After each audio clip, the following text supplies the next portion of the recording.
Papa Dudut. Magandang araw sa inyong lahat. Ako nga pala si Megan, lagpas na sa 30 ang edad. Gusto ko lang ibahagi sa inyo ang kaganapang nagpabago sa buhay namin ng asawa kong si Lander. Maaga kong naging asawa si Lander. 20 years old lamang kami nang maisipan naming magpakasal.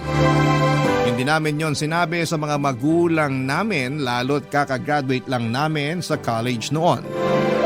Magkabatch kasi kami at parehas kami ng mga pinasukang paaralan mula elementarya hanggang kolehiyo. Hindi lang yon. Magkaharap din ang bahay namin, naging childhood friends kami. Bata pa lamang kami ay pinapares na kami sa isa't isa. Bagay daw kami, pareho kaming singkit at maputi. Kahit sa mga kasalan kami lagi ang magkapares. Mula sa pagiging flower girl at ring bearer hanggang sa maging opisyal na kaming abay sa kasal ay kami pa rin ang pinagpapares. Laging pinapakita sa amin ng mga kakilala namin ang kilig nila sa tuwing magkasama kami sa okasyon. Parang pinares na talaga kami sa isa't isa. Ako ang unang nagkagusto sa amin ni Lander. Grade 6 ako nung nagka-crush ako sa kanya. Sino ba naman kasi ang hindi magkakagusto sa kanya, Papa Dudut? Mabait na tapos ay matalino pa. Lagi niya akong pinapakopya ng assignment lalo't tamad at medyo mahina ang utak ko. Siya rin ang pinapakiusapan ng magulang ko para turuan ako sa math. Akala ko nga ay hindi na siya magkakagusto sa akin hanggang sa isang araw ay umamin na siya. Second year college kami noong nilagawan niya ako. Hindi ko naman pinatagal pa ang panliligaw niya at agad siyang sinagot. Alam kong siya ang gusto kong makasama noon kahit sabihin pang bata pa kami para magdesisyon. Pinatunayan naming wala sa edad ang forever. Kaya nung 20 years old kami ay nagpakasal na kami, Papa Dudut. Minsan pinag-usapan muli namin ang mapangahas na desisyong yon na nagpabago ng buhay namin, Papa Dudut.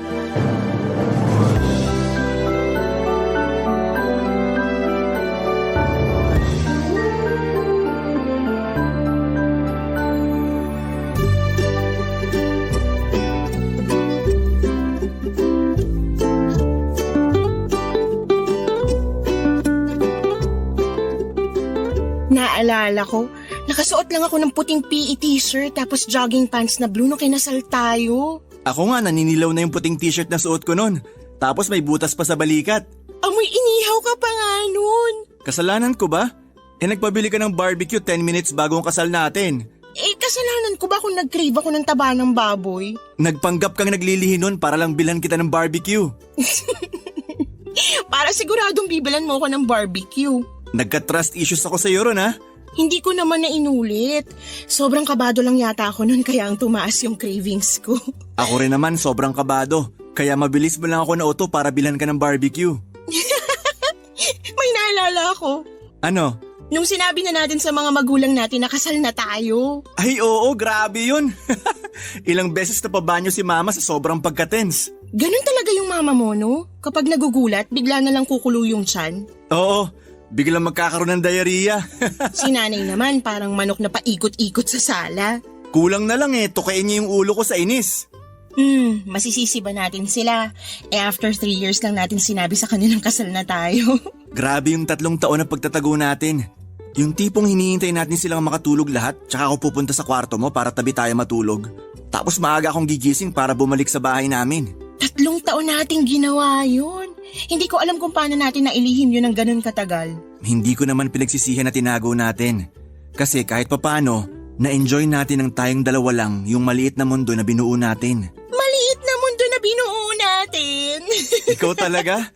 Alam mo namang mapaglaro ako sa salita. Joke lang naman yun.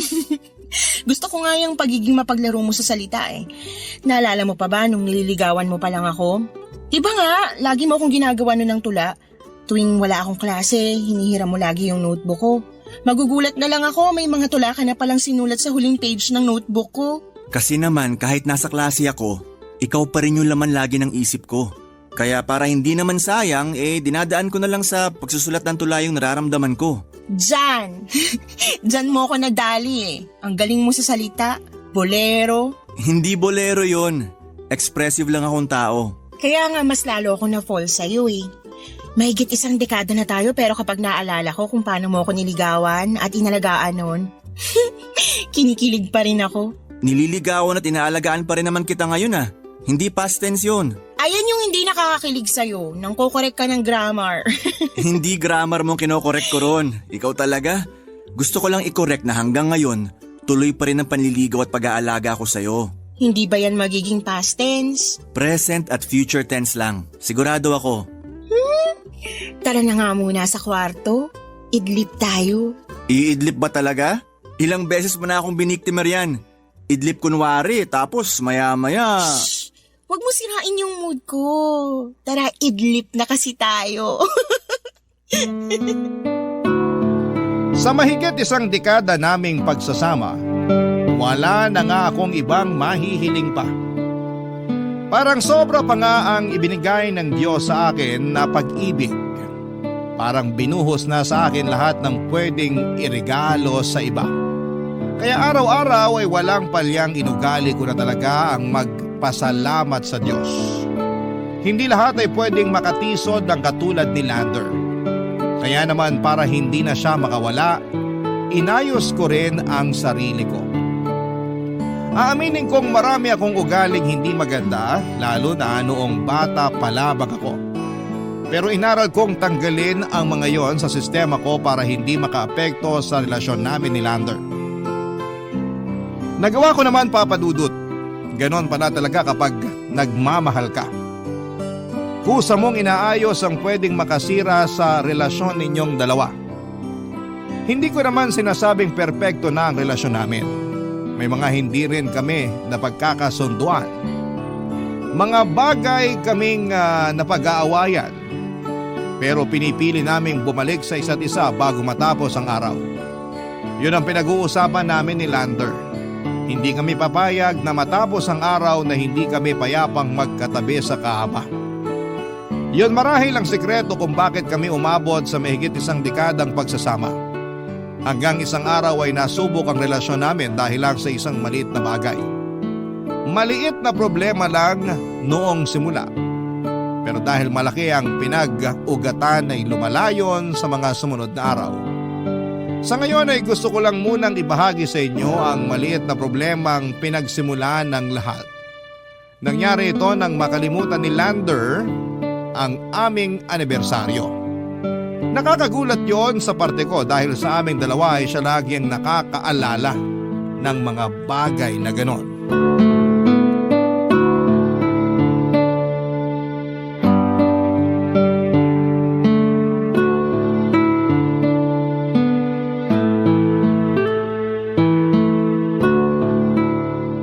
Megan, tumawag ang kuya mo kanina. Dadaan daw sila ng pamangkin mo rito bukas. Para saan daw? I-interviewin ka raw ng pamangkin mo tungkol sa trabaho mo. Assignment daw nila. Hala, ang late naman nilang nagsabi. Late din daw kasi naalala ng pamangkin mo na may assignment siya. Anong oras daw ba dadaan bukas? Hapon na raw.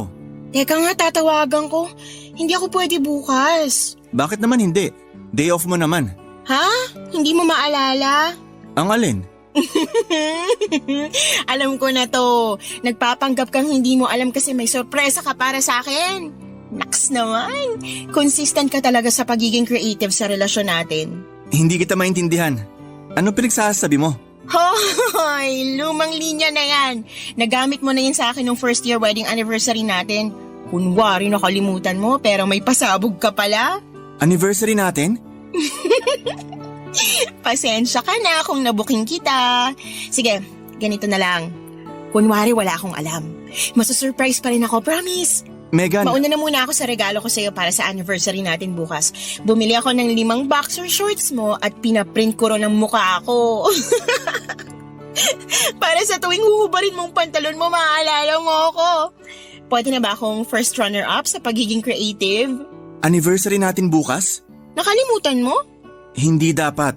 Kaya nga, sa ating dalawa, ikaw tong lagi nakakaalala sa mga special na araw natin. Diyos ka, pinagtitripan mo ako eh. Imposible hindi mo maalala ang anniversary natin. Ikaw pa ba? Duda ako. Hindi ko talaga naalala. Hindi to prank? Megan, seryoso ako. Nakalimutan ko. Paano hindi mo maaalala? Last month nang bukang bibig mo yung anniversary natin. Tapos ngayon sasabihin mo sa akin na nakalimutan mo? Siguro kasi ang dami lang ginagawa sa office. Alam mo namang taga-schedule ako lagi ng mga ganap sa amin. Kaya siguro naghalo-halo na yung mga petsa sa utak ko. Taga-schedule ka pa rin naman ng mga ganap sa opisina nyo last year. Pero bakit naalala mo nun? Hindi ko alam. I'm sorry. Babawi ako. May kalahating araw pa ako para planuhin yung anniversary date natin bukas. So sorpresahin kita bukas. Hindi mo na ako kailangang sorpresahin bukas. Ngayon pa lang na-surprise mo na ako. Talaga ba, Lander, ikaw? Makakalimot sa anniversary natin? May unang mantsa ka na sa akin. Hindi ko naman sinasadyang makalimot. Oh, bakit galit ka? Hindi naman ako nagre-reklamo Nabigla lang ako. Pero ayos na yon.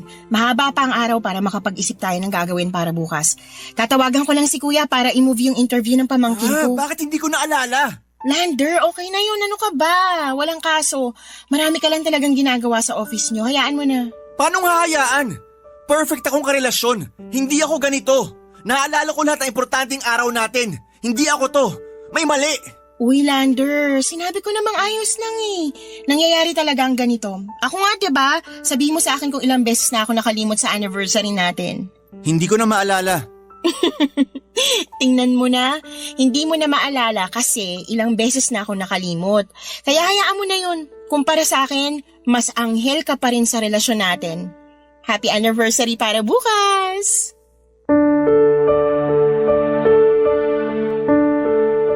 Papadudot kahit sinabi kong okay lang kung nakalimot man siya sa anniversary namin ay parang hindi pa rin yon matanggap ni Lander. Tahimik siya buong araw at hindi ako iniimik at madalas ay nasa sulok lamang at parang may iniisip. Hinayaan ko na lamang siya at naisip ko na masama lang ang loob niya dahil first honor siya lagi sa pag-alala sa anniversary namin. Nasaktan siguro ang pride niya bilang romantikong klase ng tao. Sa totoo lang ay hindi ko man maamin sa kanya ay medyo nagtampo naman ako na hindi niya naalala ang anniversary namin. Lalo't yun ang unang beses. Pero hindi ko na yon sinabi sa kanya dahil nakita ko ng sobrang masama na ang loob niya. Ayoko nang dumagdag. Gusto ko naman na maging maayos ang anniversary namin. Habang hindi niya ako kinakausap ay naglista ako ng mga pwede naming gawin. Yun ang unang beses na ginawa ko yon dahil mula una ay si Lander na ang nagpaplano lahat ng gagawin namin sa anniversary. Planchado niya ang lahat. Naisip kong ipagdiwang na lang namin ang anniversary namin sa kanto kung saan ay may nagbebenta ng barbecue para pwede naming balikan ang kaganapan sa kasal namin. Noong time na pinabili ko siya ng barbecue 10 minutes ago bago ang kasal namin. Pwede na yon. Natuwa ako roon. Tinawagan ko ang kuya ko at pinaliwanag sa kanya na anniversary namin ni Lander kinabukasan kaya hindi ko magagawa ang interview para sa pamangkin ko. Kaya dumaan na lamang sila noong araw na yun sa bahay bago magdilim para sa interview. Hindi na nakiharap si Lander sa kuya at pamangkin ko. Nagkulong lamang siya sa kwarto. Hinanap nga siya ni kuya para mag-beer habang hinihintay kaming matapos ng pamangkin ko sa interview. Pero sinabi ko na lamang na masama ang pakiramdam. Pagkatapos ng interview ay pinuntahan ko na si Lander sa kwarto para sabihin sa kanya ang plano para sa anniversary namin, Papa Dudut. Excited pa akong sinabi. Pero ang makukuha ko lang na sagot mula sa kanya ay ayaw daw niyang mag-celebrate ng anniversary namin. Barangay Love Stories. Barangay Love Stories. Mula nung nakalimutan ni Lander ang anniversary namin ay parang may mga nagbago na sa kanya.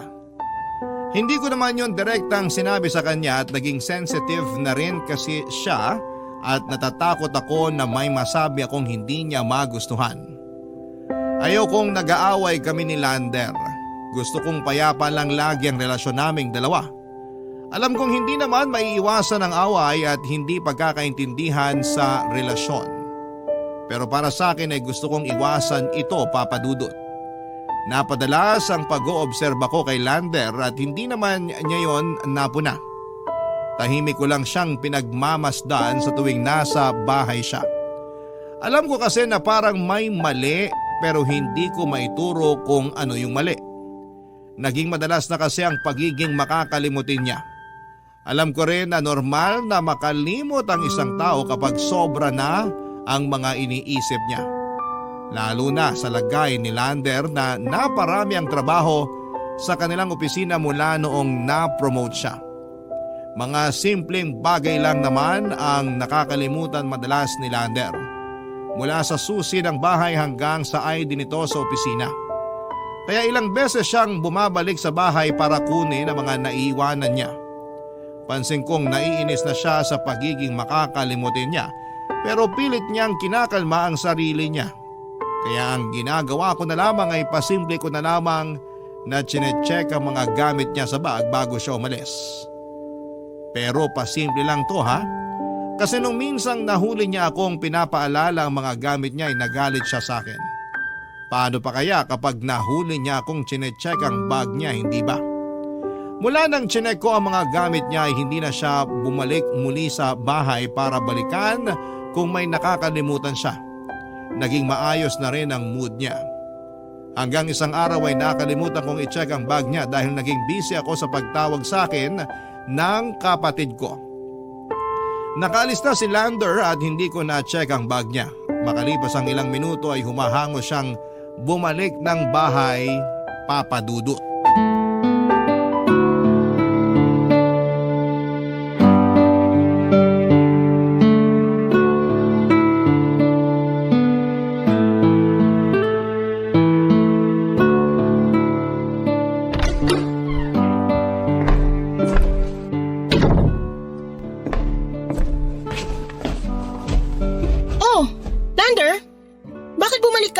May naiwan ako. Susi, wallet, ID? Cellphone ko. Alam mo, kagabi ko pa hindi nakita yung cellphone mo. Hawak ko yun kagabi. Sure ka ba? Kasi pag uwi natin kagabi mula sa bahay ng ate Steffi mo, hindi ka na naglabas ng cellphone eh. Anong oras tayo umuwi kagabi? Hindi mo na maalala? Magtatanong ba ako kung alam ko? Huwag kang magalit. Nagtataka lang naman ako.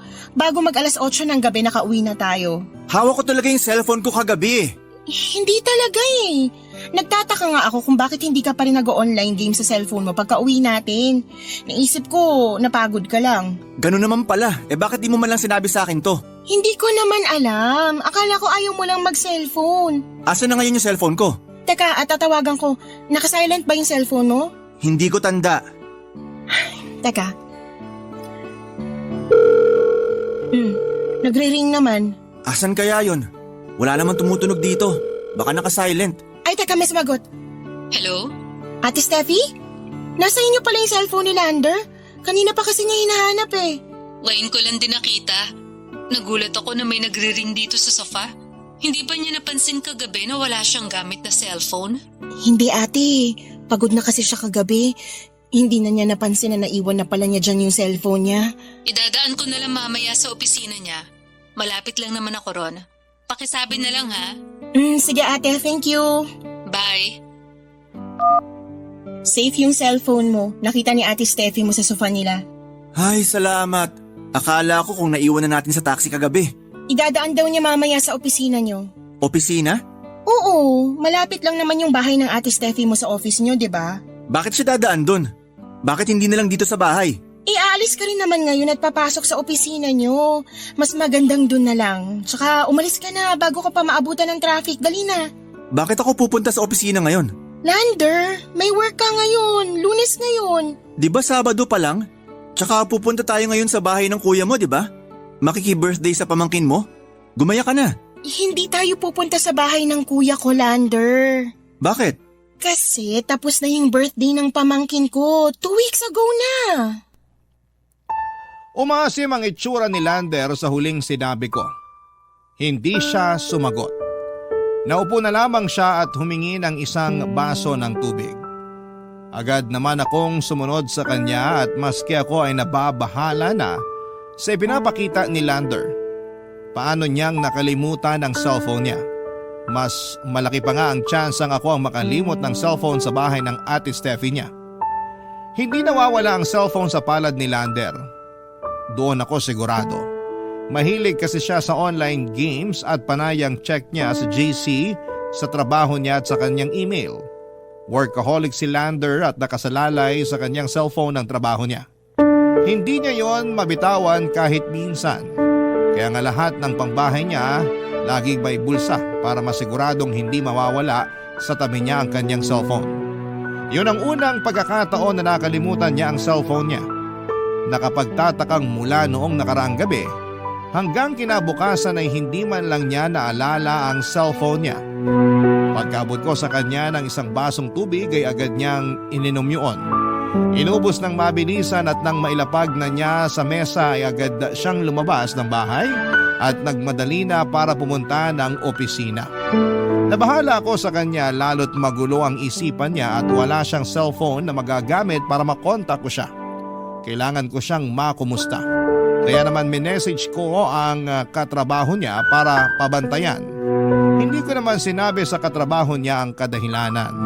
Umuo na lamang at in-update ako kaagad nang makarating na si Lander sa opisina. Mga kabarangay, kahit sino ang ilagay sa posisyon ko ay siguradong mababahala rin kayo. Hindi na nag-improve ang kalagayan ni Lander. Noong mga sumunod na araw ay ganon pa rin. Naging normal na sa kanya ang pagiging makakalimutin. Maski ako ay nadadala na ng stress dahil doon. Para ma-relax ay nagplano kaming mag-out of town. Isang linggo kaming nag-prepare para doon at nung sumapit ng mismong araw ng pag-alis namin ay biglang nakalimot muli si Lander. Papa Dudut.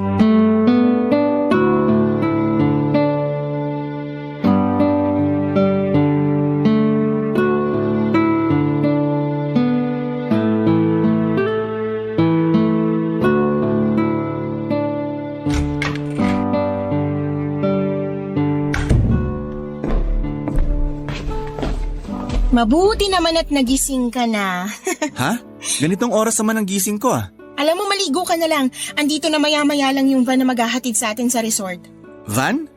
Resort? Hala ka, Lander. Naguguluhan ako. Anong meron ngayon? Lander, nag-empake lang tayo kagabi ng idadala para sa out of town natin. Hindi ka sana nagbibiro ngayon. Maligo ka na, please. Anong out of town? Pupunta tayo sa resort sa Batangas. Last week pa natin to pinag-usapan. Pinag-usapan din natin to kagabi bago tayo matulog. Nag-iimbento ka. Paanong meron tayong pinag-usapan maaga akong natulog kagabi? Sinong kausap mo? Imposibleng makalimutan mo to, Lander. Wala akong makakalimutan kasi wala namang napag-usapan. Meron! Alam mo, kulang ka ata sa tulog. Magpahinga ka muna. Hindi ko alam kung ano nangyayari sa'yo. Ako nga dapat magtaka sa'yo eh. Hindi ko na alam ang nangyayari sa'yo. Bakit ako? Ikaw to nagdidelulo na may out of town tayo. Hala, Lander. Ayoko nakikipagtalo sa'yo. Mamaya na natin pag-usapan to kasi parating na yung van na susundo sa atin. Kaya please, maligo ka na. Hindi, kailangan nating maayos to. Naguguluhan na ako eh. Parehas lang tayo pero maniwala ka sa akin. Nasa tamang pag-iisip ako. Parang sinasabi mong ako yung wala sa tamang pag-iisip ngayon. Ganito na lang ah. I-chat mo yung boss mo o kung sino mang katrabaho mo na nakakaalam sa leave mo. Hindi ako naka-leave sa trabaho. Marami akong kailangan asikasuhing schedule ng mga import. Bawal mag-leave sa amin dahil Hell Week ngayon. Nag-leave ka, Lander! Last week mo pa inasikaso yun. I-check mo ang email mo. Talaga? I-check ko ngayon. Papatunayan ko sa'yo na... Naka-leave ako? Naka-leave ako. Paano nangyari to? Sabi ko naman sa'yo eh. Maligo ka na. Paano... Okay lang yun. Mamaya na lang natin pag-usapan kasi naghahabol na tayo ng oras. Dali na. Paano ako nakapag-leave nang hindi ko maalala? At paano pumayag ako na mag-out of town? Hindi kasi pwede yon. Marami akong kailangan gawin sa trabaho ngayon. Kaya imposibleng pumayag ako na magbakasyon tayo. Napag-usapan na natin to last week. Ikaw pa nga itong nagsuggest na magbakasyon tayo kasi parang na-overwhelm ka na sa dami ng trabaho mo. Kaya napapadalas yung pagiging makakalimutin mo, di ba? Dahil stress sa trabaho. Wala akong maalalang ganyan. Huwag mo namang paguluhin lalo ang utak ko, Megan. Hindi ko pinapagulo. Nililinaw ko pa nga, 'di ba? Tingnan mo 'tong nangyayari ngayon. Kagabi lang ang saya mo habang nag-e-empake tayo tapos nakalimutan mo na ngayon ang lahat? Aalis muna ako. Saan ka pupunta? Parating na yung van. Doon muna ako kina Ate Steffi. Sorry pero naguguluhan na ako sa'yo.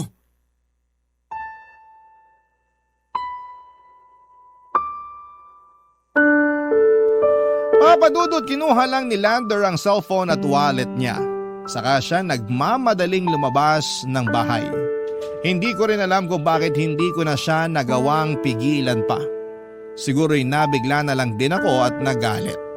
Sumabog na rin ako noon kahit sabihin pang sinubukan ko magpasensya. Wala ko nagawa kundi ang maupo sa sulok at hintaying dumating ang van. Sumama man o hindi si Lander ay itutuloy ko pa rin ang pagbabakasyon. Kailangan ko yon, lalo't hindi ko na alam kung paano haharapin ang mga pagbabago ni Lander. Nang dumating ang van ay dinampot ko na lamang ang bag namin ni Lander. Sumakay na ako kaagad kahit hindi ko alam kung mag-enjoy o marerelax pa ako sa bakasyon na yon, lalo't hindi ko kasama si Lander. At ang masakla pa, nagkaroon pa kami ng pagtatalo. Pero kahit na ganoon ay umaasa pa rin ako na baka kapag nakahinga at nakabalik na siya sa maayos na pag-iisip ay susunod siya sa akin sa resort. Pero hindi niya ginawa. Hindi nagparamdam si Lander sa akin kahit noong nakarating na ako sa resort. Panayang tingin ko noon sa cellphone ko at umaasa akong makakatanggap ng message sa kanya na on the way na siya sa resort pero wala akong natanggap. Hindi rin siya naka-online sa mga social media accounts niya. Gustuhin ko man siyang kumustahin pero mas nangibabaw ang tampo para sa akin. Ginawa ko naman ang lahat para maging maayos ang kalagayan niya pero bakit parang ako pa itong napapasama? Sa 3 araw na nasa resort ako ay hindi nagparamdam si Lander. Katabi ko lang noon ang bag niya sa kama. Hindi rin ako lumalabas ng hotel room dahil nawala na ako ng gana. Nakakulong lamang ako at panayang check ko sa social media accounts niya. Kahit nagtatampo ay nagwo-worry pa rin ako para sa kanya, lalo na sa kalagayan niya. Hindi na ako nakatiis pa, nag-chat ako sa kanya ng sorry. Sinin niya ang mensahe ko at doon ako naiyak. At muling nahiga sa kama habang yakap ang bag niya. Barangay Love Stories. Barangay Love Stories. Sa pagbalik ko ng bahay after ng out of town ko ay nadatnan ko si Lander sa kwarto. Nalaman ko na bumalik din siya ng bahay noong araw na umalis ako. Nagkulong lamang din siya sa kwarto namin tulad ng pagkulong ko sa kwarto ng hotel. Hindi na kami nagtalo at parehas kaming nagpakumbaba. Niyakap niya ako nang sumumpa ako sa kama. Natahimik kami ng ilang sandali at nang komportable na kaming muli sa isa't isa ay nag-usap na kami. Mahinahon kong pinaliwanag sa kanya ang mga napapansin ko at mga nangyayari. Nakinig naman siya kahit pansin ko sa mga mata niya ang pagkalito. Alam kong may parte pa rin sa puso niya na ayaw paniwalaan ang mga sinasabi ko. May mga pasimple kasi siyang sagot na parang ako yung hindi nagsasabi ng totoo. Pero ayoko namang patulan pa yon. Ayoko talagang nag-aaway kami dahil hindi ako sanay. Kaya naman sinabi ko na kapag hindi pa namin kayang tapusin ang usapan ay pwede naman namin yung ipagpaliban at balikan kapag kaya na.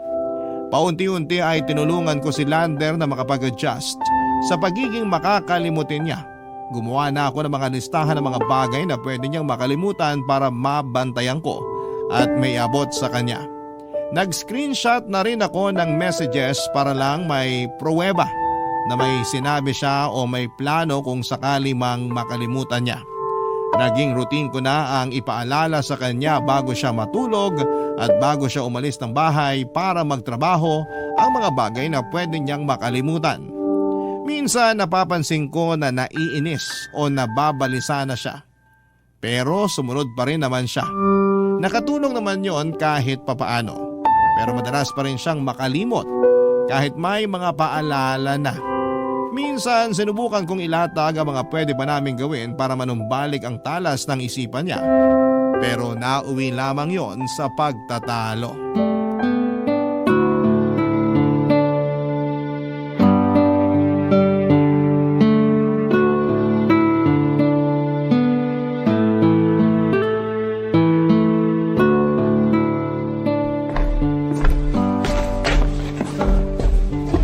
Busy ka? May minimemorize lang. Baka makalimutan mo na agad yung minimemorize mo ah. Anong ibig mong sabihin? Joke lang yon, Lander. Sorry. Alam mo na ngang ganito nangyari sa akin, nagawa mo pang mag-joke. Kaya nga sorry eh. Gusto ko lang namang pagaanin ang sitwasyon mo. Hindi na to gagaan. Paano bang hindi? Napansin mo naman sigurong improvement mo noong mga nakaraang araw, 'di ba? Ang dami mo nang naalala. Kahit nga mga lumang kasalanan ko, nabalikan mo pa. Pero marami pa rin ako nakakalimutan. Alam mo bang sinabon ako ng boss ko dahil nakalimutan kong ischedule ang shipment ng products namin papuntang Taiwan? Ang laking kawalan nun sa opisina. Minsan ka lang namang magkamali sa trabaho. Pag ikaw ang umalis sa trabaho mo, ikaw ang magiging kawalan para sa kanila. Hindi mo kasi alam kung anong kalakaran sa opisina eh. Kahit gaano pa karaming magandang nagawa mo, mas matimbang pa rin ang isang pagkakamali mo. Masyado ka lang nag-iisip ng negative. Sana nga yan na lang yung makalimutan ko eh. Yung maging negative. Magiging maayos din ang lahat. Talaga? Kasi sa nakikita ko parang mas lumalala pa. Kaya nga nandito ako para tulungan ka. Naisip ko lang, paano kung ipakita mo sa akin ang schedule mo sa trabaho at ibang kailangan sa opisina nyo? Para? Para makatulong ako sa trabaho mo. Para hindi na maulit yung nangyari sa shipment nyo sa Taiwan. Maluwag naman ang schedule ko ngayon. Kaya pa kitang tulungan. Ganun na ba ako kainutil sa paningin mo? Na sarili kong trabaho kailangan ko pa magpatulong sa asawa ko? Uy, hindi naman ganyan ang gusto kong mangyari. Pero yun ang nararamdaman ko. Gusto ko lang makatulong. Paano kaya magiging tulong yan sinasabi mo? Magmumukha lang akong walang kwenta sa trabahong ilang taon ko nang ginagawa. Pero kailangan mo kasi ng tulong ngayon. Mula sa'yo? Mas matalino nga ako sa'yo. Alam kong nahihirapan ka na pero nakakasakit ka na ha. I'm sorry. Masyado lang ako nagpadala sa emosyon ko. Alam kong mahina ang utak ko pero sa nangyayari sa'yo ngayon, kailangan mo pa rin ako. Asawa mo ko, Lander. Yan ang paalala ko.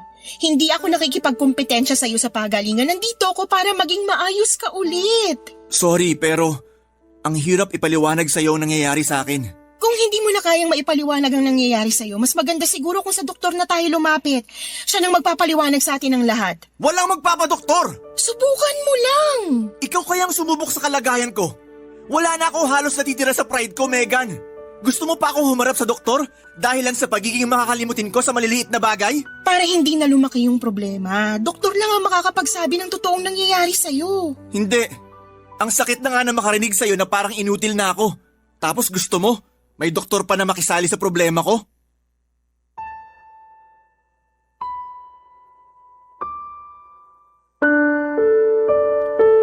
Papadudot alam kong mabigat na ang emosyon ni Lander. Kahit kaunting bagay ay kinakasama na niya ng loob. Naintindihan ko naman siya dahil stress na rin siya sa mga nangyayari sa kanya. Pero hindi ko alam kung hanggang kailan ako pwedeng magpasensya sa inaakto niya. Hindi na siya rational kung mag-isip. Mas inuuna niyang madaanan ng emosyon at parang hindi na siya yung Lander na minahal ko. Aaminin kong nagbago ang tingin ko sa kanya dahil sa aming dalawa ay siya yung laging pinapairal ang isip kapag may problema. Pero bakit kung kailan kailangan na namin ang utak niya ay saka naman emosyon niya ang unang gumagana. Masama ba akong asawa kung ganito akong mag-isip? Kahit ako tinatablan na rin ang emosyon ko. Minsan, napapalaban na ako kay Lander dahil sa katigasan niya ng ulo. Ang isang kinakatakot ko baka ito ang maging dahilan ng hiwalayan namin. Kapag napupunta na ang isip ko sa hiwalayan, agad akong titiklop at susubukang unawain muli si Lander. Mabilis lang din namang lumambot si Lander sa mga paglalambing ko. Kaya hindi na humahaba pa ang pagtatalo. Nagkakaayos na kami at nangangakong muli sa isa't isa na hindi papadaig sa mga problema. Dahil sinikap naming magtulungang dalawa ay nag-improve na muli ang alaala ni Lander. Siguro nga dala lang talaga ng stress niya sa work at ayoko namang dumagdag pa doon. Hindi ko na rin pinagpilitan sa kanya na magpadoktor dahil yun lang ang pagsisimulan muli ng stress niya. Sa tingin ko ay malaki ang naitutulong ng pagmamahala namin sa isa't isa para umayos ang kalagayan niya.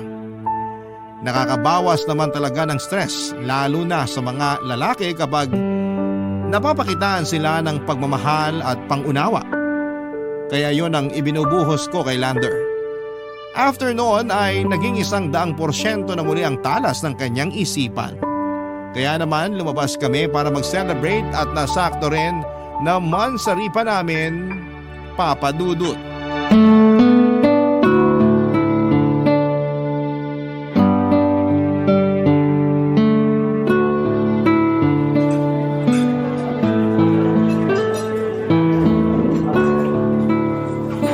Kumusta yung in-order mong roasted chicken? Okay naman. Parang hindi ka masaya, ah. Mas masarap pa rin kasi ang luto mo talaga. Polero. Totoo nga. Yung sayo kasi hinahaluan mo ng pagmamahal. Yung nagluto nitong order ko mukhang pagod na at ginagawa na lang para sa pera. Hayaan mo bukas ipagluluto kita ng lahat ng paborito mo. Masyado mo naman akong binibaby. Spoiled na ako sa'yo.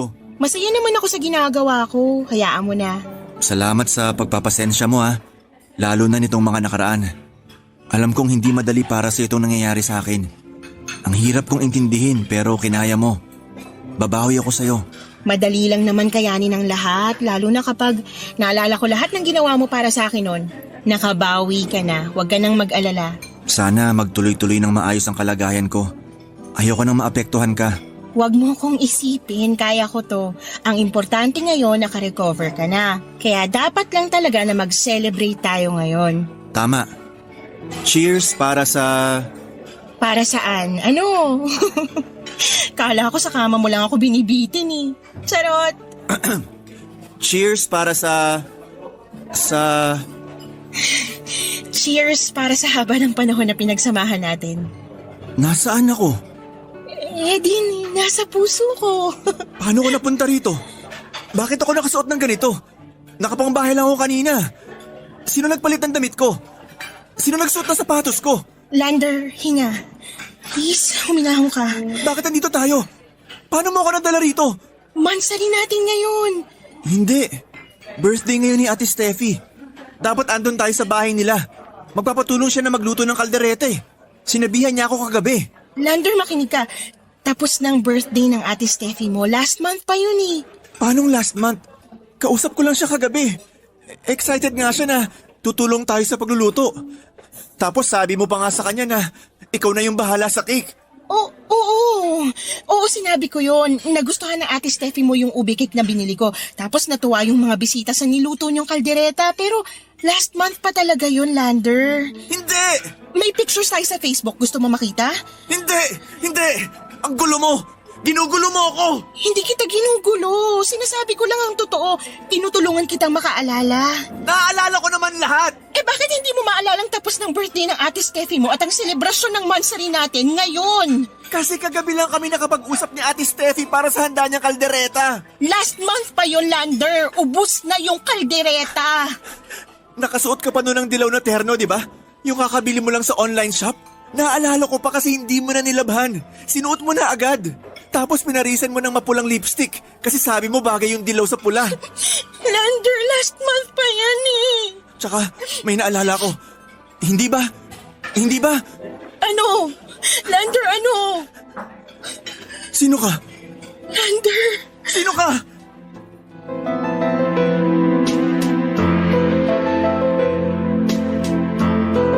At doon na nga ako hindi nakapagsalita, Papa Dudut.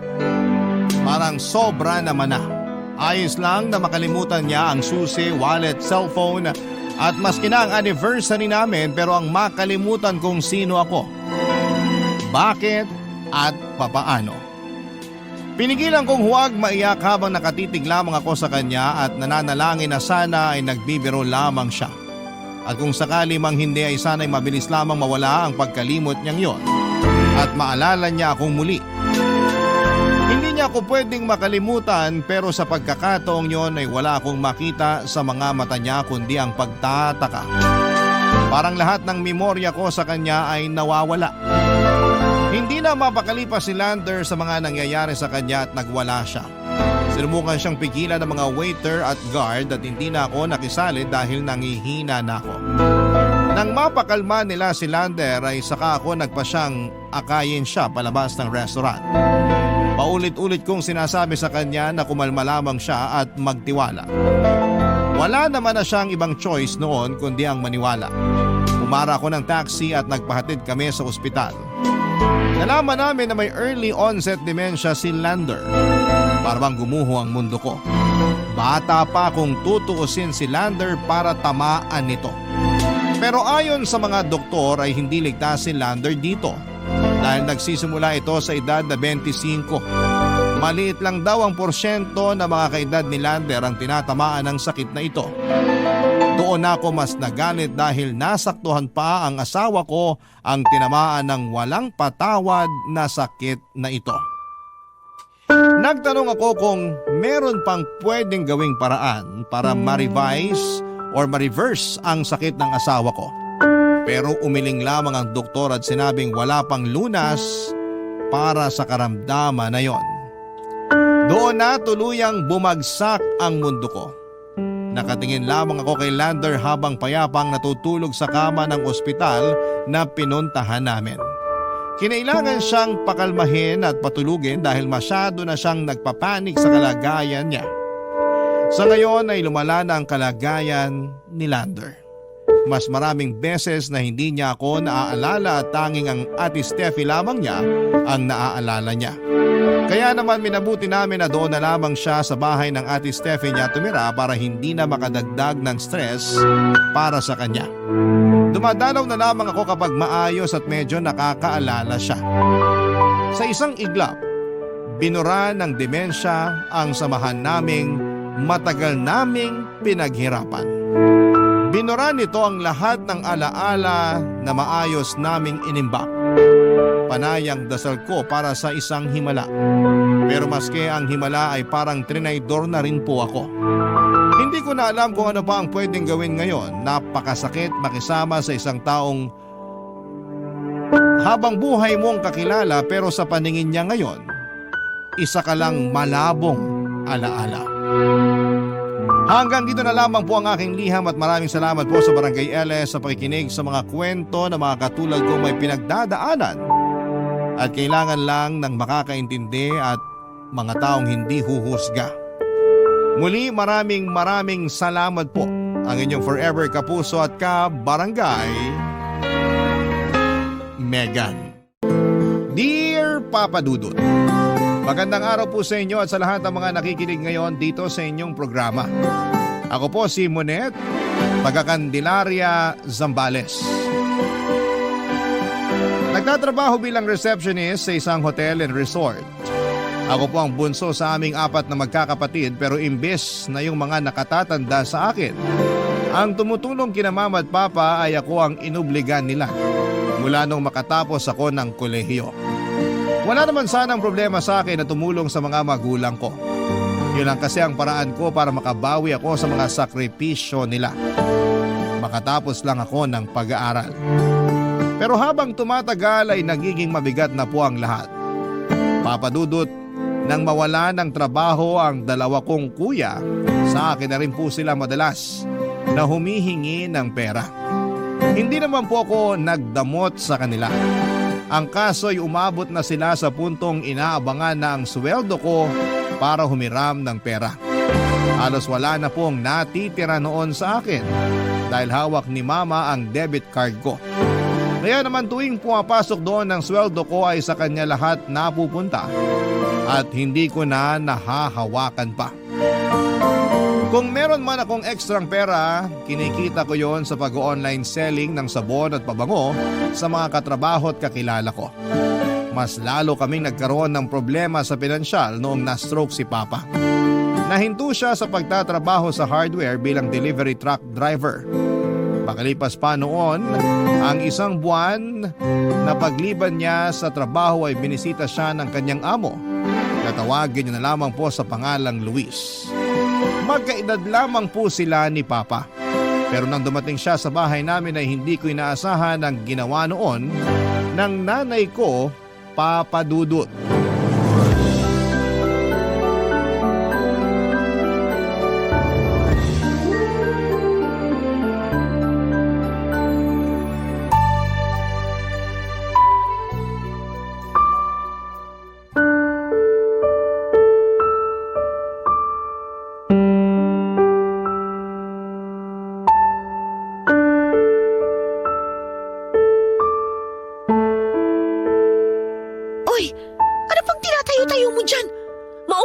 Sa tabi ni Sir Luis. Kausapin mo siya. Teka ma, bakit po ako? Hindi po ba kayo dapat yung nag-aasikaso sa kanya? Alam kong hindi lang tatay mo yung ipinunta niya rito. Anong ibig niyo sabihin? Nakita mo naman hindi ba? Sinilip niya lang kanina yung tatay mo. Pero tingnan mo, hindi pa rin umaalis. Abay, ibig sabihin, may iba pa siyang pakay rito. Kaya sige na, lapitan mo na. Pero ma! Wala nang pero. Halika na.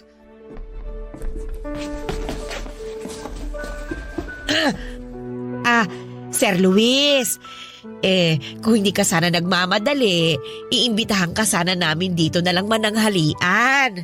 Nako, hindi na. Nakakahiya naman. Ay, wag na po kayong mahiya, Sir Luis. Magluluto lang po ako sandali. Pero pwede nyo naman makakwentuhan itong anak ko. Anak, halika, kausapin mo si Sir Luis para naman hindi siya mainip. Ma! O siya, sige. Tutal mapilit ka rin naman. Dito na ako kakain. Pero hindi nyo naman kailangan magluto ng husto. Ayos na sa akin kung ano man ang meron kayo dyan. Sige po, Sir Luis. Maiwan ko muna kayo rito, ha? Si Monet na lang po muna ang bahala sa inyo habang nagluluto ako. Salamat, Ludi. Kamusta ka, Iha? Okay lang naman po, sir. Monet na nga lang po pala yung tawag niyo sa akin. Okay, sige. Monet na lang. Ilang taon ka na nga pala? 28 po. Talaga? Akala ko kasi nasa 24 o 25 ka pa lang. Nagtatrabaho ka na ba? Opo. Receptionist po ako sa isang hotel and resort. Matagal ka na ba doon? Matagal-tagal na rin po. Almost 3 years na po. Hindi mo ba naiisip na maghanap ng bagong trabaho? Gusto ko po sanang makapagtrabaho abroad para malaki-laki naman yung sweldo. Pero hindi pa po kaya ngayon eh. Malaki rin po kasi yung magagastos. Hindi po kasi sapat yung naiipon ko sa pag-online selling. Pasensya ka na ha. Wala rin kasi akong may alok na trabaho sa hardware ko. Pero kung maiisipan mo lumipat ng pinagtatrabahuhan, pwede naman kitang tulungan. May mga kakilala ako na may-ari ng resort. Ire-rekomenda kita. Salamat po, pero okay naman po ako sa work ko ngayon. Saka na lang po ako lilipat kapag may nahanap na ako na mas malaki yung sweldo. Matanong ko lang, hindi ka ba sumasali sa mga beauty pageant? Maganda ang tindig mo. Tingin ko pwedeng-pwede ka rin sa modeling. Hindi ko pa po kasi naiisip na mag-model or mag-pageant. Hindi naman po kasi ako magaling sa question and answer eh. Kung sa modeling naman, baka wala rin pong kumuha sa akin.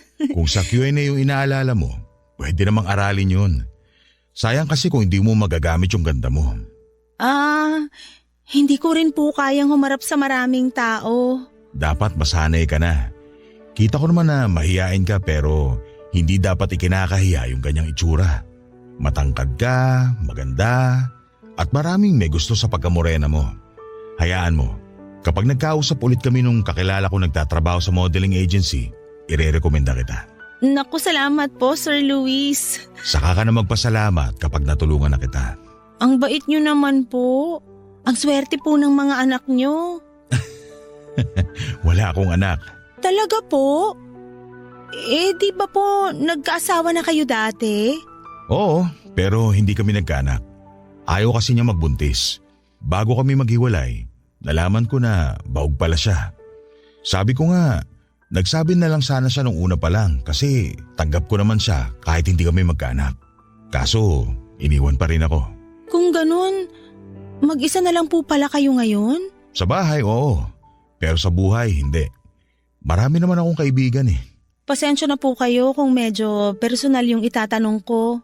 Mukhang alam ko na kung ano yan. Yung gusto mo bang itanong sa akin kung may nakarelasyon pa ako matapos namin maghiwalay? Ganun na nga po. May mga nakarelasyon naman ako, pero walang tumatagal sa akin eh. Karamihan sa kanila, pera lang yung habol sa akin. Kaya hinayaan ko na lang sila na iwan ako. Ewan ko ba? Kakambal na talaga ng mga matatandang mapera yung iwan ng mga babaeng gusto nila. May mga matitino pa rin naman po na totoong nagmamahal sa kagaya nyo. Ay, saka na ako aasa kapag naharap ko na yung babaeng tinutukoy mo. Papadudot noong nagkausap na kami ni Luis ay doon ko napagtanto na hindi naman pala siya kagaya ng ibang matatandang lalaki na mapera na akala nila ay kaya nilang bilhin ang kahit na sino. Pakiramdam ko noon ay kausap ko lamang ang tatay ko. May pagkakapareho kasi sila ni Papa. Masipag siya at madiskarte sa buhay kaya nagkaroon siya ng magandang negosyo. Ang kagandahan pa sa ugali niya, kahit nakatapos siya ng kolehiyo at nagkaroon ng master's degree ay hindi ko siya kinakitaan ng kayabangan. Ang nakakainis lang noon ay halos ibugaw na ako ni Mama kay Luis. Habang kumakain po kasi kami ng tanghalian ay panay ang kwento niya tungkol sa mga achievements ko noong nag-aaral pa ako. Nakakatuwa naman ay pinagmamalaki niya ako pero alam ko kung bakit niya yon ginagawa. Bawat buka ng bibig ni Mama na may kasamang papuri sa akin ay may inaasahan siyang kapalit.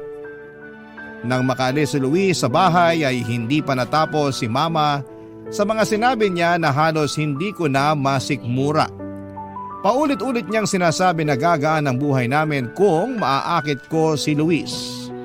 Gamitin ko raw ang ganda ko para mapirahan ng boss ni Papa. Siyempre po Papa Dudut, tutol ako sa ideyang yon ni Mama dahil parang tatay ko na po si Luis. Ang kaibahan lang niya sa tatay ko ay mapera siya kaya kayang-kaya niyang gumastos para maalagaan ang balat niya at hindi agad magmukhang matanda. Sa unang tingin ay mapagkakamalan siyang artista na hindi halatang nasa 50s na ang edad kagaya ni Zoren Legaspi. Kahit ilang beses ko nang sinabi kay Mama na hindi ko aakitin si Luis kagaya ng gusto niyang mangyari, ay siya pa mismo ang gumawa ng paraan para magkita kami ulit, Papa Dudut.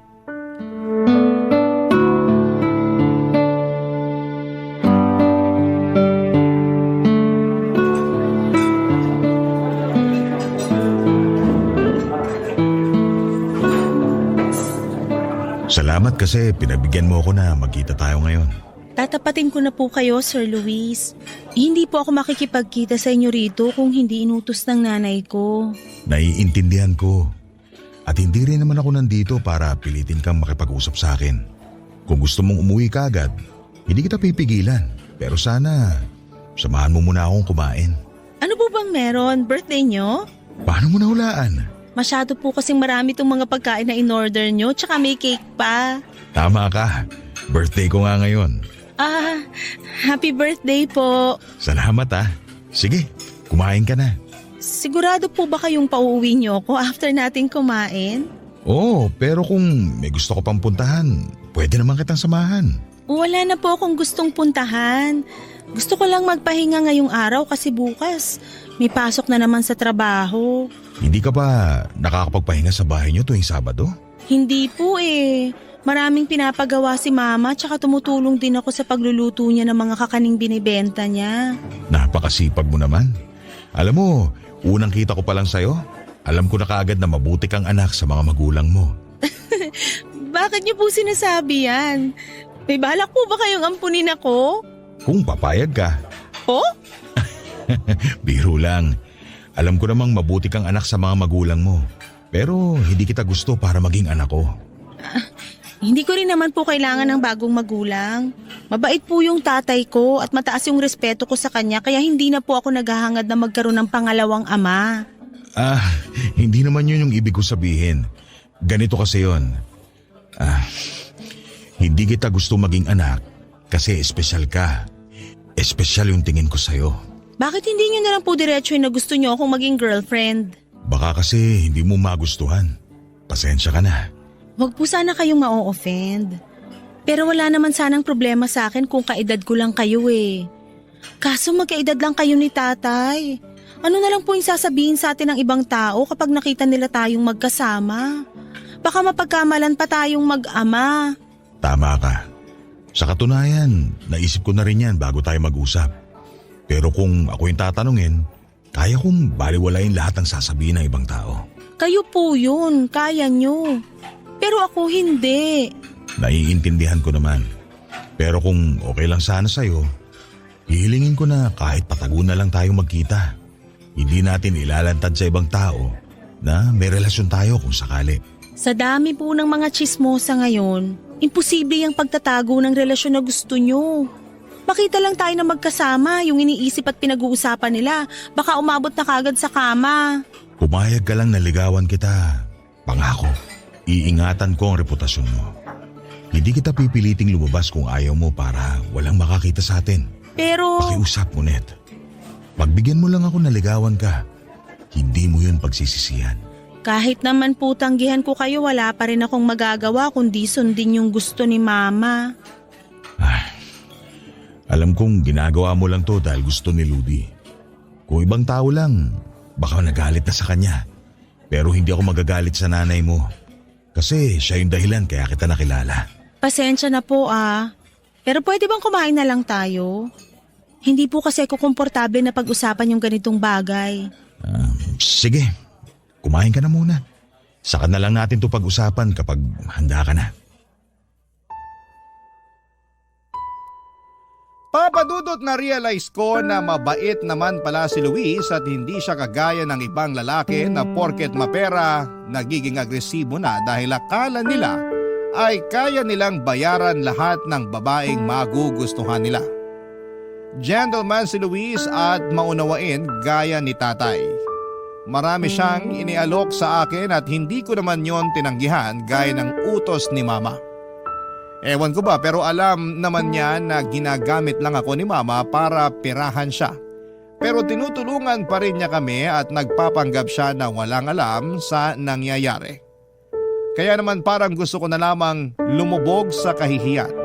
At kahit na alam kong inuutusan lamang ako ni Mama, bumabawi na lamang ako sa malasakit ko kay Luis tuwing magkasama kami.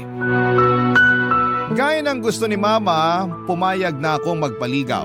At habang nanliligaw siya sa akin ay marami na siyang naitulong sa pamilya ko. Una sa mga gamot ni tatay. Pangalawa sa pagpapaayos ng bahay namin dahil libre na ang materyales mula sa hardware niya. At siya na rin ang nagbabayad sa mga taong gumagawa ng bahay namin.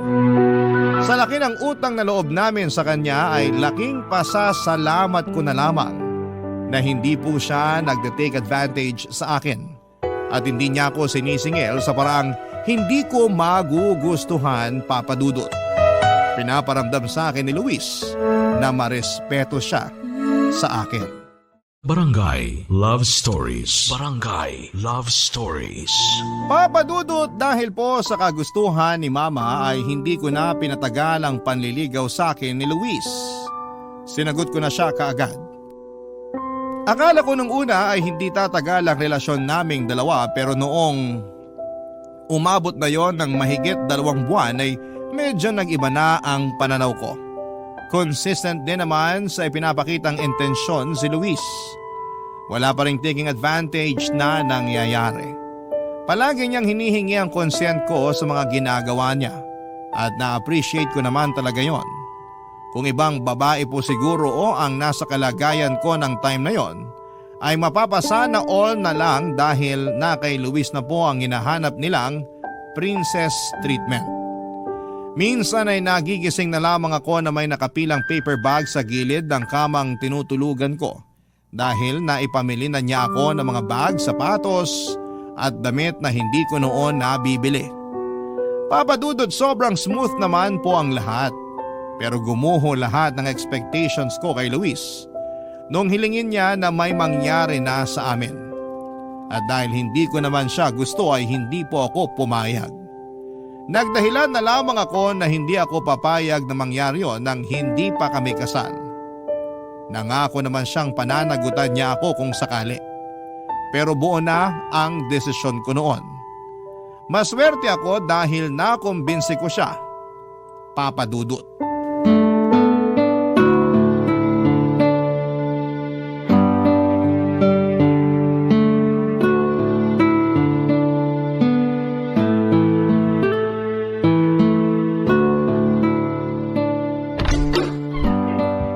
Salamat, nakauwi rin. Kamusta ang pakiramdam mo ngayon? Masakit pa ba ang ulo mo? Hindi na, pero medyo pagod pa ako sa biyahe. First time mo lang bang makapunta sa Baguio? Hindi naman, pero matagal na yung huling beses na nakapunta ako ron. Mga 2019 pa. Kaya pala parang nanibago ka sa biyahe. Buti nga mabilis lang biyahe natin eh. Hindi kagaya dati nung nag-commute lang kami. Marami pa tayong pwedeng pasyalan. Ako nang bahala mag-drive para sa'yo. Sabihin mo lang kung saan mo gusto. Sa susunod na lang. Saan ba yung gusto mong puntahan natin sa susunod para mapagandaan ko? Saka na natin isipin yun kapag matutuloy na talaga. Kasi nga 'di ba, the more na pinaplano, the more na hindi natutuloy. Naniniwala ka rin pala ron? Bakit? Kala mo ba matatanda lang nga naniniwala? Ibig kong sabihin, yung mga may edad na. Huwag ka mag-alala. Hindi naman ako na-offend sa ganyan. Lahat naman kasi ng tao, nadadagdagan talaga yung edad taon-taon. Tsaka hindi ko naman ikinahihiya yung edad ko. Pasensya ka na. Minsan kasi wala ring preno tong bibig ko eh. Nga pala, marunong ka ba mag-drive? Hindi. Wala naman kaming sasakyan kaya wala rin akong pagpapraktisan kung sakali. Gusto mo bang turuan kita? Mahirap akong turuan, baka maubos lang pasensya mo. Hindi mo pa ba nasusubukan yung pasensya ko? Nasubukan na, pero iba pa rin pagdating sa driving lessons. Slow learner kasi ako kaya baka maubusan ka ng pasensya. Hindi mo kailangang alalahanin yon. Magtsatsagaan kitang turuan mag-drive. Sige, gawin natin kung kailan ka free. Gawin natin kung kailan mo gusto. Lagi naman ako may oras para sa'yo. Salamat. Siguro sa Sabado na lang. Sa Sunday kasi sisimba kami ni Mama. Hindi ba ako pwedeng sumama sa inyo? Lagi naman tayong magkasama Pwede bang ibigay ko naman yung araw na yun para sa pamilya ko? Wala namang problema sa akin. Pasensya ka na kung parang inilalayo na kita sa pamilya mo. Wag mo nang isipin yun. Gusto ko lang talaga silang makasama. Ayoko rin kasi na masakal ka sa akin.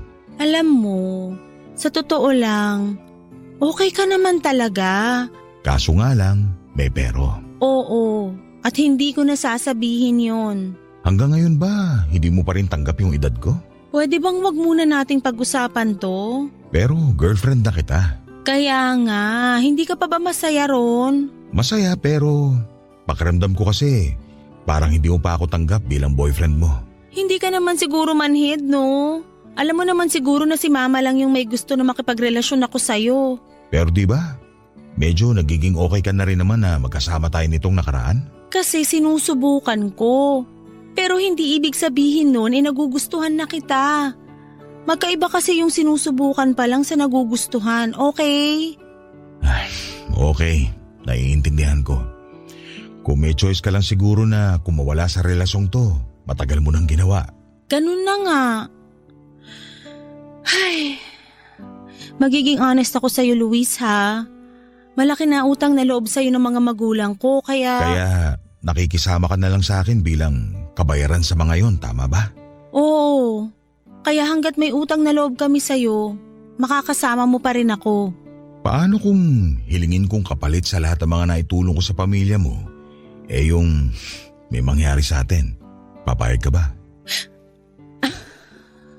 Huwag ka mag-alala. Hindi naman kita pipilitin kung ayaw mo. At mas lalong hindi ko gagamitin yung pera ko para makuha ko yung gusto ko. Papadudot para na naman akong sinampal ng kabutihan ni Luis noong time na yon. Nakokonsensya na naman ako at nararamdaman ko rin na nasasaktan siya sa mga sinasabi ko. Pero para sa akin ay mas okay na ang alam niya ang katotohanan kaysa umasa siya sa wala. Isa pa iniisip ko pa lang na makikipagtsurvahan ako sa kanya ay kinikilabutan ako. Feeling ko kasi ay gagawin ko yon sa tatay ko mismo. Sorry kung may ma-offend man ako. Pero ganun po talaga ang nararamdaman ko ng time na yon. Sa kamaikling panahon pa lamang naman kaming nagkakasama para maging ganun ako kakomportable sa kanya. Nang ikwento ko kay Mama ang tungkol doon ay inudyukan niya ako na pagbigyan na lamang si Luis sa mga gusto nito. Dahil na naman sa utang na loob. Sa lahat ng hiniling sa akin ni Mama ay doon ko lang siya hindi na pagbigyan. Ibinaglaban ko sa kanya ang katawan ko dahil desisyon ko naman talaga dapat yon at hindi na kung sino man, kahit pa mismo yung nanay ko. Kaya naman kahit nagpatuloy pa rin ang relasyon namin ni Luis ay nilinaw ko ang limitation naming dalawa. Nang maglabas naman ako ng saloobin sa tatay ko ay sinuportahan niya ang desisyon ko na hindi magpagamit sa amo niya. Labag sa kalooban niya ang ginagawa ni Mama at kung kaya lang daw ulit niyang magtrabaho ay hindi sana malalagay sa ganong sitwasyon ang anak niya. Papadudot madalas silang mag-away ni Mama tungkol sa relasyon namin ni Luis. Pero sa huli ay mas nangingibabaw pa rin ang kagustuhan ng nanay ko dahil wala pa talagang magawa si Papa. Hanggang sa umabot na nga ako sa puntong pumayag na lamang sa gusto ni Mama matapos niya akong bantaan na siya na lamang ang hahanap ng lalaking mahuhut-hutan niya para matakasan na rin ang problema niya sa tatay ko. Alam ko po noon na kayang-kayang gawin ni Mama ang bagay na yon. Kaya natakot ako na mas lalo pang masaktan si Papa. Parang hindi po kaya ng puso ko na makitang iiwanan siya ng nanay ko sa ganon ka-helpless na sitwasyon, Papa Dudut.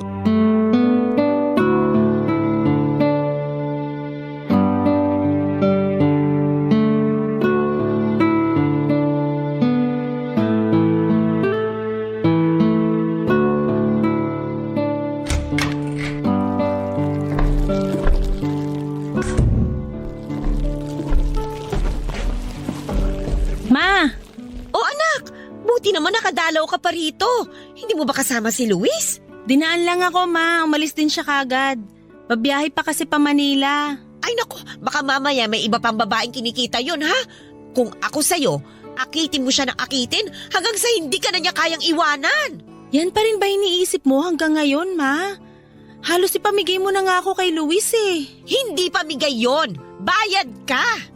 Sa laki na naitulong sa atin ni Luis, kulang pa yung katawan mo bilang kabayaran eh. Pinag-aaral niyo pa ako kung ganito lang din naman pala kahihinatnan ko.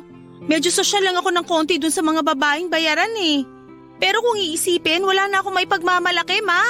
Hindi mo man lang ba naisip kung gaano kahirap para sa akin na isuko yung pagkabirhen ko sa isang lalaking parang tatay ko na? Ay nako, wag na tayong magtalo. Narinig ko na yan sa'yo noon eh, kaya hindi mo na kailangan pang ulitin ngayon. Isipin mo na lang na dahil sa ginagawa mong yan, maayos na ang buhay namin ng papa mo. Naaalagaan ko siya ng maayos dito. At saka, tingnan mo itong bahay natin. Ang laki ng ipinagbago. Nakakatuwang tingnan, hindi ba? Ikaw lang naman yung natutuwa ma. May mga dala nga pala akong biskwit at gatas para kay Papa. Ilapag mo na lang muna dyan sa sahig. Mamaya ko na iaayos sa storage box natin. Tatapusin ko lang itong tinatahi kong shorts ng papa mo. Ang laki na kasi ng butas eh. Ay teka, kumain ka na ba? Kumain na ako kanina ma. O kumusta naman kayo ni Luis? Itatanong niyo pa talaga? Ano bang masama ron? Ako dapat yung kinukumusta niyo. Inaalam niyo rin sana kung okay pa ako. Bakit ka ba nagkakaganyan anak? Masyado ka naman yata nagiging madrama. Ma, 2 buwan na akong di nireregla. O baka naman kasi anemic ka. Puyat ka pa yata ng puyat eh. Hindi to dahil sa puyat. Normal yung blood pressure ko. Uy, anong gusto mong sabihin? Buntis ka? Hindi pa ako sigurado pero malaki yung posibilidad, ma. Hindi ko alam yung gagawin ko. Paano kung nabuntis nga ako ni Luis? Sabihin mo sa kanya. Mananagutan ka naman niya eh. Kayang-kaya ka niyang suportahan. Baka nga pakasalan ka pa. At kapag nangyari yon, nako, lahat ng ari-arian niya magiging sayo na rin. Yan kasi hirap sa'yo, May. Puro na lang yung mapapala nyo kay Luis yung iniisip nyo. Nakalimutan mo na yatang anak mo pa rin ako. Ay, tigilan mo na nga yung kadramahan mo. Ano ka ba? Ngayon ka palang nakakapagbayad ng utang na loob mo sa amin ng tatay mo. Umaangal ka na? Kaya ka nga pinagtapos ng pag-aaral kasi ikaw na yung bahala sa pagtanda namin. Kung gagawin nyo lang naman pala akong retirement plan, sana hindi nyo na lang ako hinayaang mabuo. Sus! Baka naman nagpapaligaw ka na sa iba kaya atat na atat ka na makakawala kay Luis. Kung may manliligaw man ako, baka nakipagtana na lang ako sa kanya. Ha! Subukan mong gawin yon. Talagang malilintikan ka sa akin. Papadudot, hindi rin ako nagtagal noon sa bahay. Matapos kong kumustahin ang kalagayan ni Papa ay umalis na rin ako kaagad para maiwasan ang pakikipagtalo kay Mama. Pinuntahan ko na lamang ang mga kaibigan ko. Nag-inuman kami at nagbanding hanggang gabi. Nabanggit noon ang kaibigan ko na sumasali sila sa mga pageant at nagpa-part-time din sa modeling. Sa kagustuhan ko na makawala kay Luis ay sumama ako sa kanila. May handler naman kami at tinutulungan din ako ng mga kaibigan ko kaya hindi ako masyadong nahirapan. Pero bago ko pa ginawa ang racket na yon, nagpa-check up muna ako para masiguradong hindi ako buntis. Magandang balita naman na hindi ako nabuntis, pero doon ko rin nalaman na may PCOS pala ako. Hindi ko sinabi kay Luis ang tungkol doon. Napadalas na rin kasi ang hindi namin pagkikita mula nang mabisi ako sa racket ko. Pero ang totoo ay unti-unti ko na siyang nilalayuan para maging madali na lang sa akin na tapusin ang relasyon namin. Sa pagsisimula ko sa modeling ay nakilala ko naman ang isang professional photographer. Siya si Marco. At habang tumatagal na magkatrabaho kami, Papa Dudut, ay aaminin ko sa inyo na unti-unti na ring nagiging malapit kami sa isa't isa ng mga panahong yon. Barangay Love Stories. Barangay Love Stories. Papadudot mula nang makilala ko si Marco ay hindi na kami nakakapag-date ni Luis. Lagi kong dinadahilan sa kanya na may lakad ako o may aasikasuhin ako para sa modeling. Naunawaan naman niya ako. Pero hindi ang nanay ko. Noong bumisita kasi si Luis sa bahay namin ay hindi niya ako kasama. Tinanong siya ni Mama kung nasaan ako at noong sinabi ni Luis na busy ako sa bago kong racket ay bigla na naman siyang bumulusok sa galit. Sinasayang ko lang daw ang oras ko sa mga putyo-putyong pageant at modeling na hindi naman magpapayaman sa akin. Ilang beses na niya akong tinawagan na puro paninermon lang ang ginagawa niya. Kaya yung mga sumunod niyang tawag ay hindi ko na sinasagot.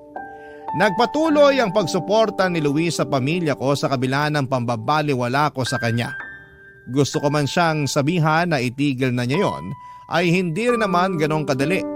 Umabot pa nga siya noon sa punto na inaaya na niya akong magpakasal. Nagulat ako sa gustong mangyari ni Luis. Masyado kasi siyang mabilis. At dahil alam ko na pangungunahan na naman ako ni Mama sa pagdedesisyon, ay inunahan ko na siya. Naglayas ako, Papa Dudut. Hindi ako tumuloy sa mga kaibigan ko dahil baka matunton ako ng nanay ko. Nakakahiya man pero kinapalang ko na lamang ang mukha ko na makituloy sa bahay ni Marco. Kasama niya naman doon ang kapatid niyang babae at kilala na rin ako nito. Sa halos isang buwan na magkasama kami sa isang bubong ay nagkaaminan kami sa tunay na nararamdaman namin para sa isa't isa, Papa Dudut.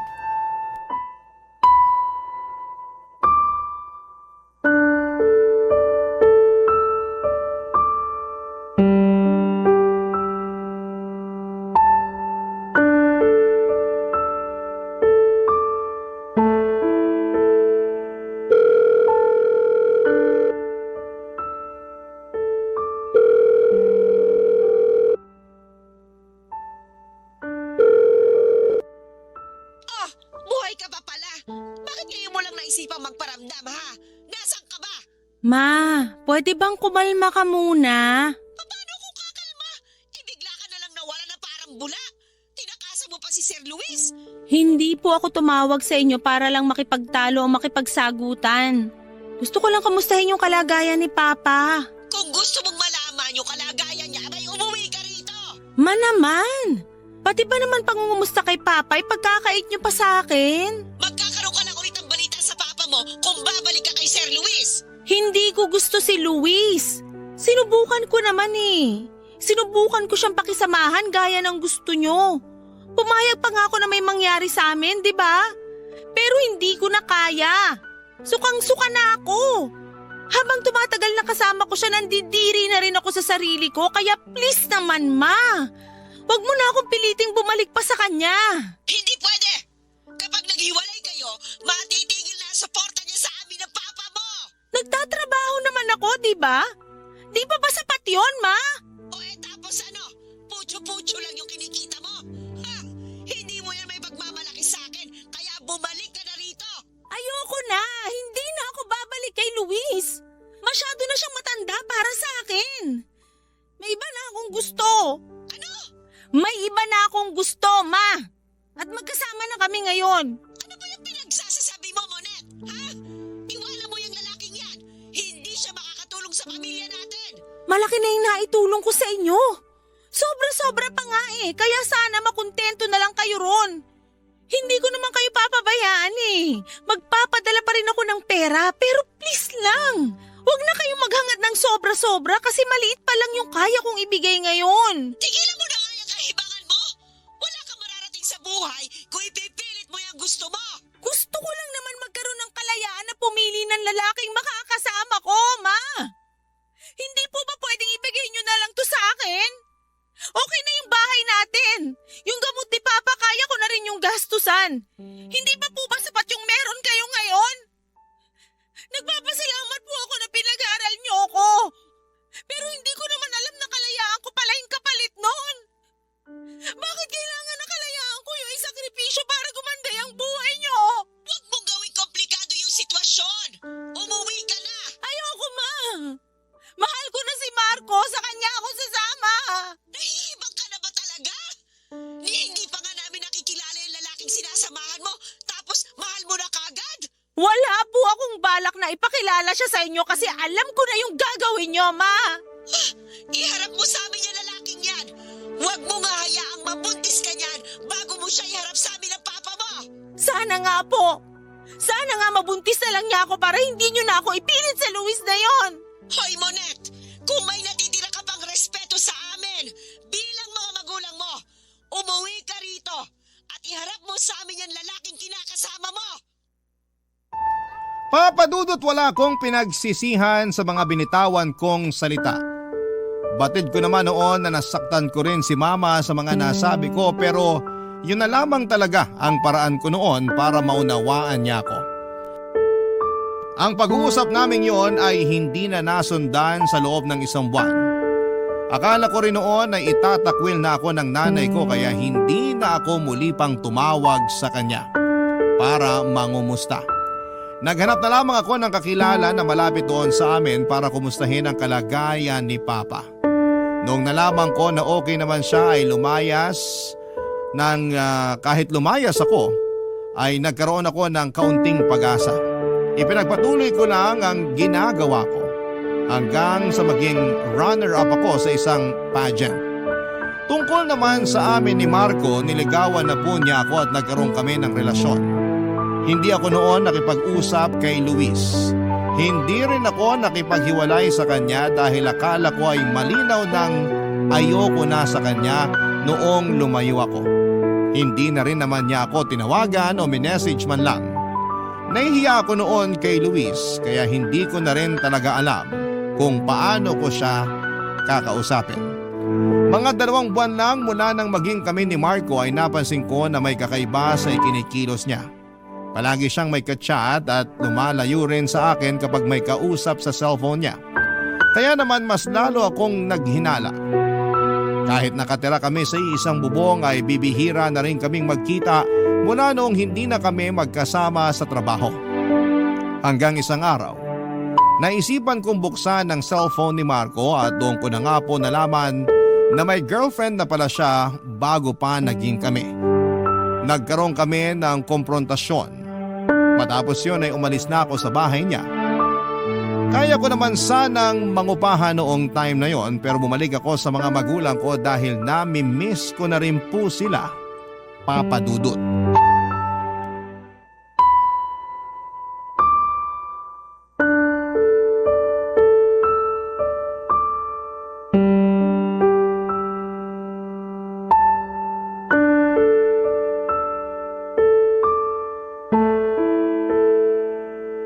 Mabuti naman at naisipan mo pa bumalik.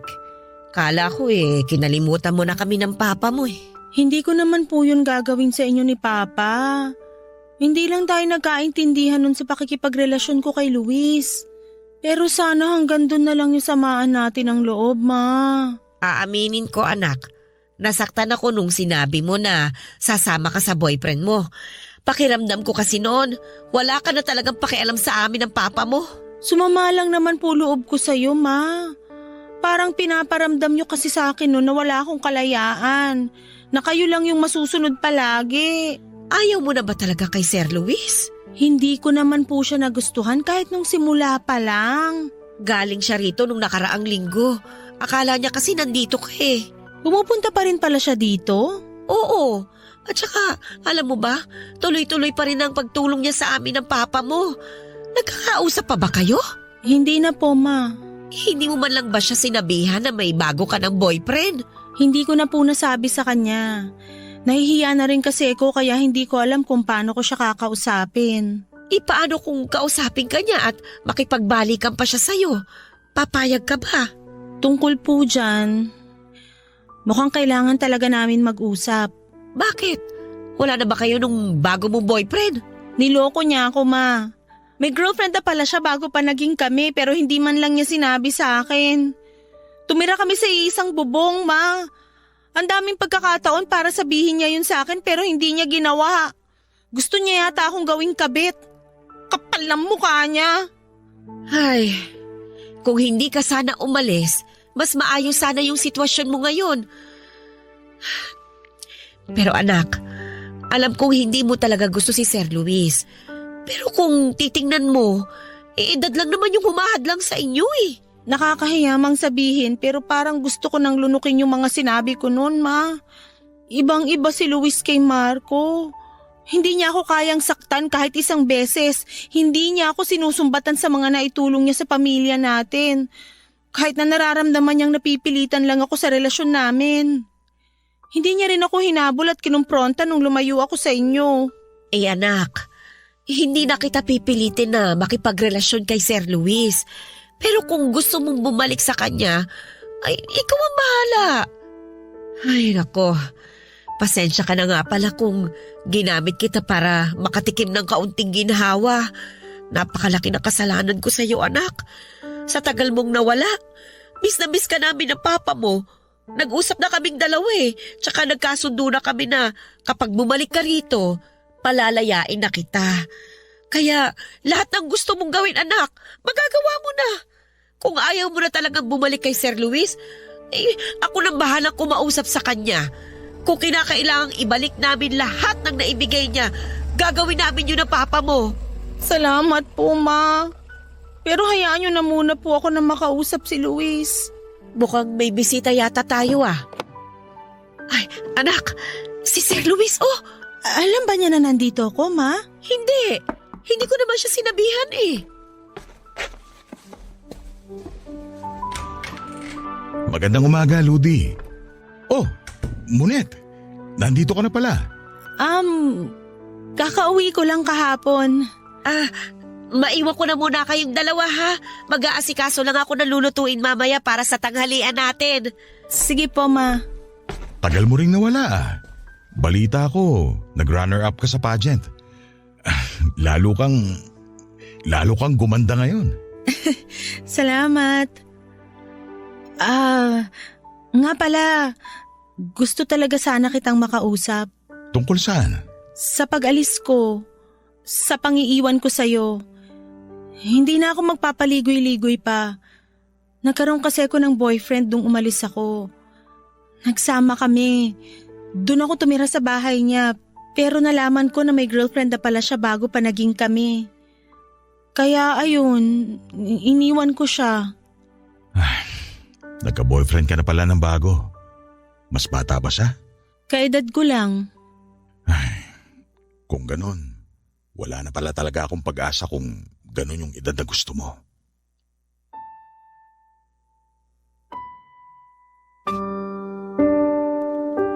Papadudot naawa ako kay Luis nang sabihin niya yon. Pero bago pa tuluyang gumuho ang pag-asa niya ay sinabi ko sa kanya yung totoo kong saloobin. Naging totoo ako sa nararamdaman ko at sinabi ko na hanggang sa pagkakataong yon ay wala pa rin akong espesyal na nararamdaman para sa kanya. Luckily ay tinanggap ako ni Luis at sa pagkakataong yon ay mas nag-work na ang relationship namin. Ikinasal kami matapos ang 1 taong relasyon namin. Kinalimutan ko na noon si Marco, isa pa ay wala na rin talaga kaming komunikasyon mula nang bumalik ako kina mama at papa. Sa ngayon, papadudot ay masasabi ko na sobrang saya ng love life ko kahit na malaki ang agwat ng edad namin ng boyfriend ko at ngayon ay asawa ko. Pregnant na rin po ako sa first baby namin ni Luis. Wala akong masabi sa kanya dahil consistent talaga siya mula noong mag-boyfriend pa lamang kami hanggang sa maging asawa ko na siya. Sa sobrang bait nga po niya ay ginagalit ko na lang siya minsan para makita ko naman siyang magsungit. Dahil hindi na ako nakapagtrabaho ay tinuruan na lamang ako ng asawa ko kung paano ang magnegosyo. Mas malaki pa raw kasi ang chance na umasenso ako roon kesa sa pagtatrabaho. Hindi ko pa masasabi na mahusay na ako dahil kasi simula ko pa lamang, pero malaki talaga ang pasasalamat ko sa asawa ko dahil matyaga niya akong tinuturuan base sa experience niya sa pagnenegosyo. Kahit minsan ay hindi niya pinaparamdam na mas mataas siya sa akin o mas matanda siya, kaya siya dapat ang masunod. Palagi niyang kinoconsider ang opinion ko sa mga bagay-bagay na parang magkaedad lamang kami. Yung mga katangian niyang yon, Papa Dudut, ang nagustuhan ko sa kanya, kaya hanggang ngayon ay matibay pa rin ang pagsasama naming dalawa. Hanggang dito na lamang po ang kwento ko at sana po kahit papaano ay naka-inspire po ako sa mga nakikinig ngayon. Maraming salamat Papa Dudut at sa lahat ng bumubuo ng Barangay LS. Lagi kayong number 1 sa puso namin. Ang inyong forever kapuso at ka-barangay Munet.